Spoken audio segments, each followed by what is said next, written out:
ये राजनीति जरा आपसे समझना चाहता हूं, ये एक नई राजनीति मुझे नजर आ रही है, क्योंकि आज की तारीख में सब कुछ सामने है, आप हर चीज रख सकते हैं, सोशल मीडिया के जरिए रख सकते हैं। उस आधार पर यह राजनीति कितनी दूर तक जाने वाली है और कितना परेशान करने वाली है सत्ता पक्ष को? राजीव जी, ये 2014 से ये झूठ का कारोबार चल रहा है। इसको एक्सपोज करने का काम मूलतः मीडिया का था। मीडिया ने इसको किया नहीं। अगर मीडिया ने इसको किया होता तो ये 2014-15 में दफन हो गया होता। लेकिन अब वो इतनी बीमारी ये बढ़ गई है कि अब इसका मजाक उड़ने लगा है। और जो कांग्रेस जो कर रही है वो इसी वजह से कर रही क्योंकि मीडिया ने साथ दिया नहीं।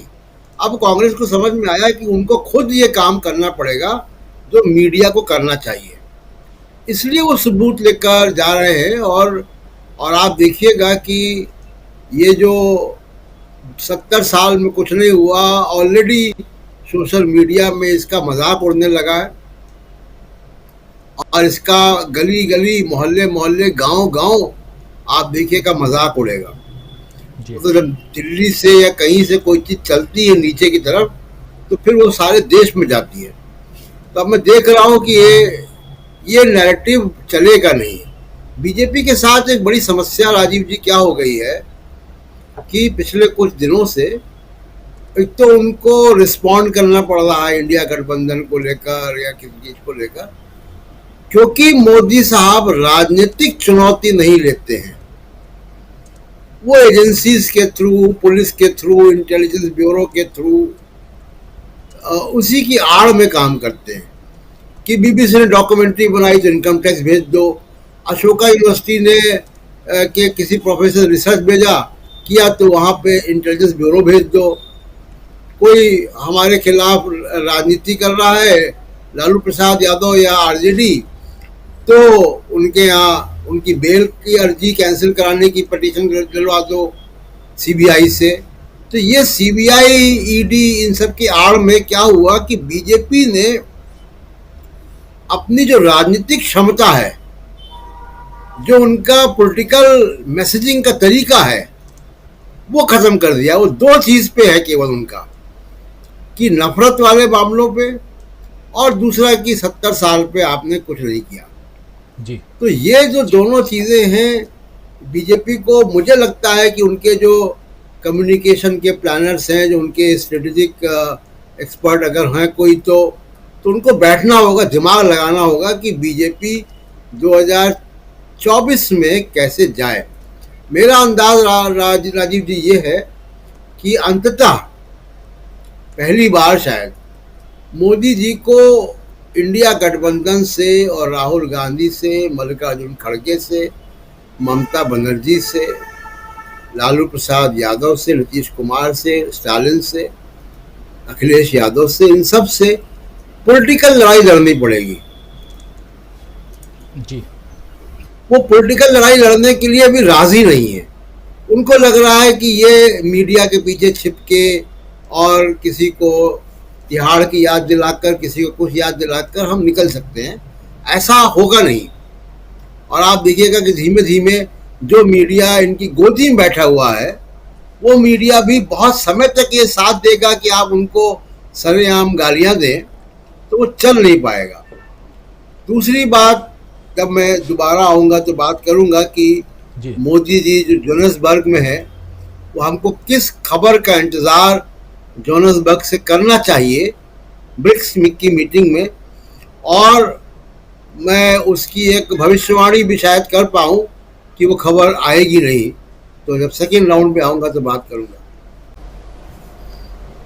जी देखिए, जोहान्सबर्ग में जो हो रहा है राजीव जी, देश की पूरे मीडिया की निगाहें इस बात पे है कि क्या प्रधानमंत्री की चीन के राष्ट्रपति जी जिनपिंग से मुलाकात होगी कि नहीं होगी, क्या प्रधानमंत्री मोदी और चाइना के राष्ट्रपति के बीच कोई समझौता डीएस्केलेशन को लेकर, डिसएंगेजमेंट को लेकर, यानी 2020 से पहले की स्थिति में लद्दाख में होगा कि नहीं होगा।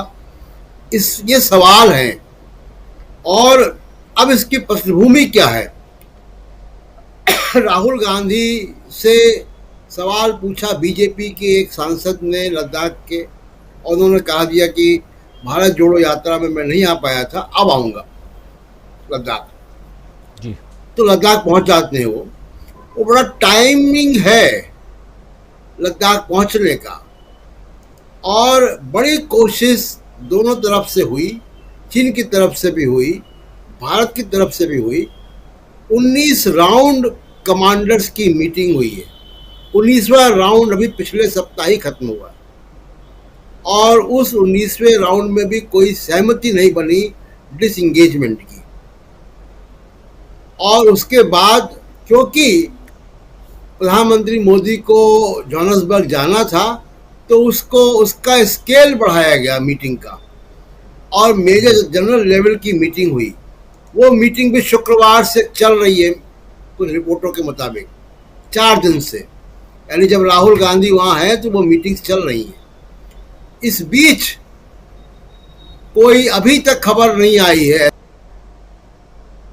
ऐसी तैयार हो गया है डिसएंगेज करने को। खासकर देखिए, चाइना ने कुछ जगह पे डिसएंगेज किया है।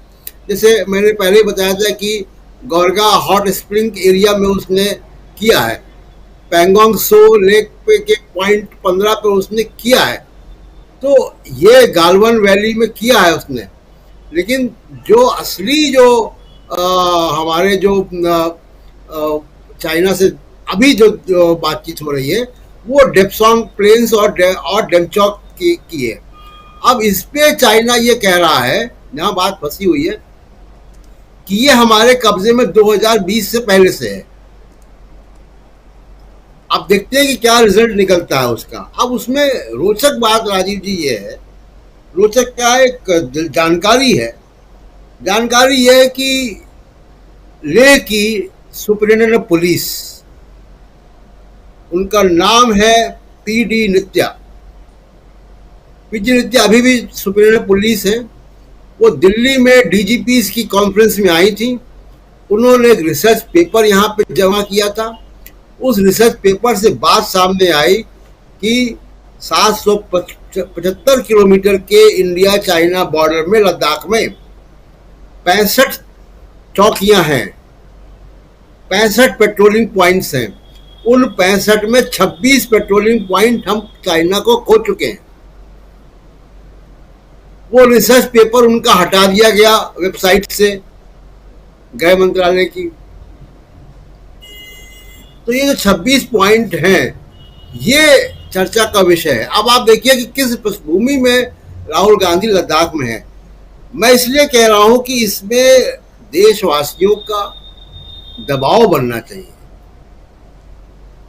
पूरे देश का, राजनीतिक पार्टियों का प्रधानमंत्री के ऊपर दबाव बने कि आप चीन को दबाव में लो, चीन के ऊपर डिप्लोमेटिक प्रेशर डालो, उनकी आर्थिक नाकेबंदी करो, तमाम चीज़ों से आप उसको, चीन को इस टेबल पे लाओ कि वो चीन जो है हमारे इलाकों से बाहर निकले और 2020 के पहले की स्थिति कायम हो। अभी तक की जो जानकारी है राजीव जी, तो मैं उससे ये कह सकता हूं सेफली कि शायद प्रधानमंत्री मोदी और जी जिनपिंग की मुलाकात ना हो जोहान्सबर्ग में, क्योंकि घोषणा करने लायक ऐसा कुछ अभी प्राप्त नहीं हुआ है। अब इंतजार रहेगा कि अगले महीने, बहुत दूर नहीं है, वो भी 15 दिन ही बचे हैं, उसमें भी जब G20 का सम्मेलन होना है और फिर एक बार दोनों नेता आमने सामने होंगे, चीन के राष्ट्रपति भारत में आएंगे, क्या तब बात होगी? क्या तब तक कोई हल निकल जाएगा? देखते हैं। लेकिन फिलहाल जोहान्सबर्ग में मुझे लग रहा है कि जिसका इंतजार पूरे देश को है खबर का, वो खबर शायद ना आए। राजीव जी, मुलाकात ना हो या मुलाकात नहीं करना चाहते हैं, ये भी है प्रशांत जी। आखिर मुलाकात के बाद